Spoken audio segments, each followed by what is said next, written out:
Cary Vance backstage at the SiriusXM Music Lounge in Miami with Morgan Page. How are you, Morgan? Doing good. How are you?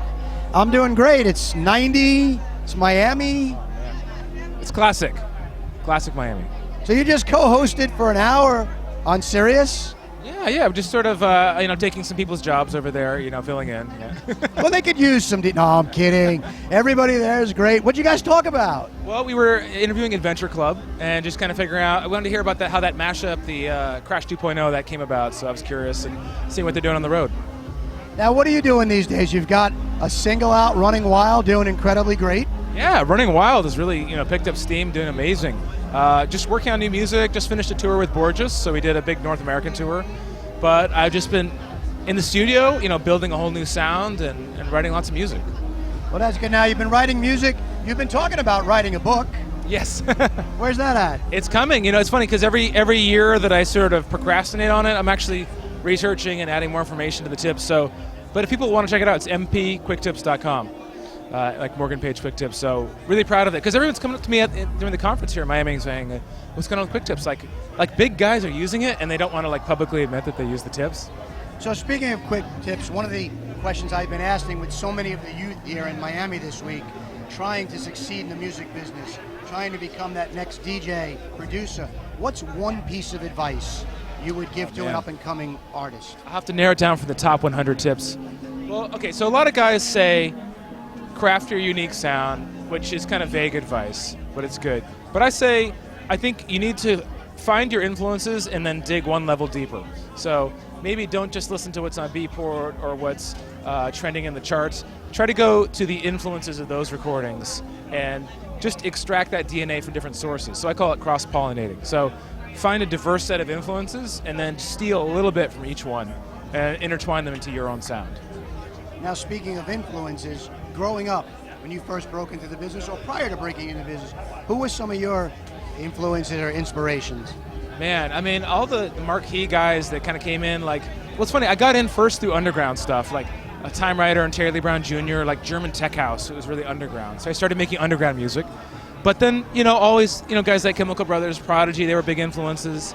And then all the contemporary guys like Armin, he was one of my first big supporters that supported The Longest Road and helped that Deadmau5 remix really blow up. So I owe a lot to these guys. Now you're in the process of working on new music, an album. What's in the works for you? Yeah, doing probably another album, definitely a string of singles. I think we're in a really interesting transitional time in dance music right now, where I'm trying all different BPMs. I'm doing everything from 90 to 128, and just feeling it out and trying to build a new sound, but still have a real sense of song. So. But yeah, working on tons of new stuff all over the map, but strong songs across the board. Does creating music with BPMs in the 90s to the 120s, does it help when you're playing for a crowd to take the audience on a journey? Yeah, I always do that. I always like to do a little bit of a roller coaster journey. It can be hard, depending on what you're playing with tempo changes. You have to make real specific edits and mixes for that. But I think the crowd likes that, and I think the crowds have gotten a little complacent with hearing the same banger EDM stuff, and we're seeing a big shift happening right now. Now, you working on any remixes these days, or are you focusing more on production? Yeah. I just did a remix for Armin van Buuren. It was actually, I was like, hey, can I try this one out? And they really loved the mix, so for Make It Right. So I don't know when that's coming out, but I've been playing that in every one of my sets. I love it. And some secret remixes around the corner, but yeah, mainly focusing on originals, but a handful of remixes. Oh, I'm going to do one for Liquid Todd, actually. It's coming up. That's a really good song. Yeah. He was talking to me yesterday about you doing a mix on it. Yeah. So that's good. He actually, I think, did you do it already? No, it's not done. Okay. I'm formulating it in my head as we speak. There you go. Sounds great. Now, you said you just came off a tour with Borges. Any upcoming tours? It's going to be, my residency at Light in Vegas at Mandalay Bay. That's going on, so I got 12 more shows this year to do there. And then just going around more North America, playing all around. Not a specific tour, but just doing the usual 3 or 4 shows a weekend. You're back home or driving in your car. What are you listening to these days? Whenever my SiriusXM thing lapses, it's torture until it gets reinstated. So I'm always listening to BPM But I really love the streaming revolution of just everything that's coming down the pipeline. All these new guys like Alan Walker, guys that are coming out of nowhere. That's a good song. 160 million plays. That's insane. Now, music is great. How I was interviewing Jonas Blue yesterday, he does a remake of Fast Car. Oh, right, And, right. and all of a sudden it's got 100 million streams and YouTube views, and it's insane how music can fly. Do you see it so different today from how you get your music to your fans to how it was when you started?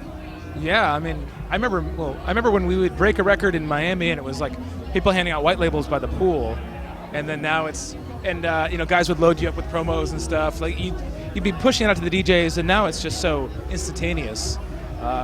But it's still like there's a lot to cut through, a lot of noise to cut through. So the music's really got to be there, and it's got to be with the right people, and the fans have to share it, and it's all part of a big process now. So. Well, that's great. Well, I appreciate you spending a couple of minutes, and I wanted to bring over a special guest if it's okay, because I don't think the two of you have ever done an interview before. No.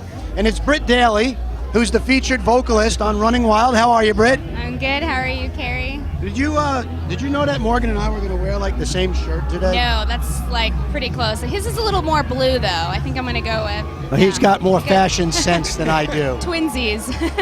So, Running Wild, top 5 dance song in America.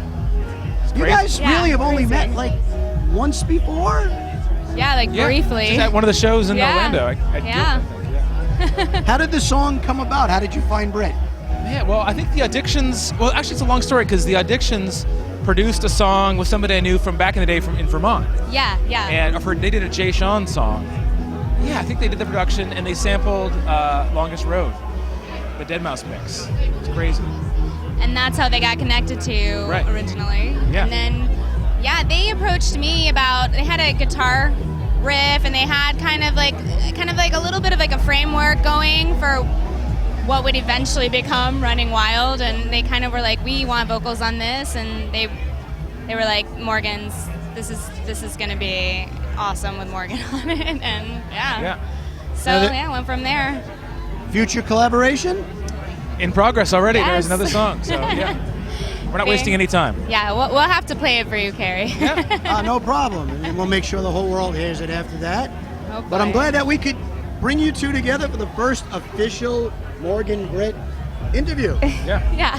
And we look forward to doing this again next year when the next single's a hit. Yeah, definitely. Let's do it. Well, thank you so much, the both of you, for some time today. Great. Appreciate it.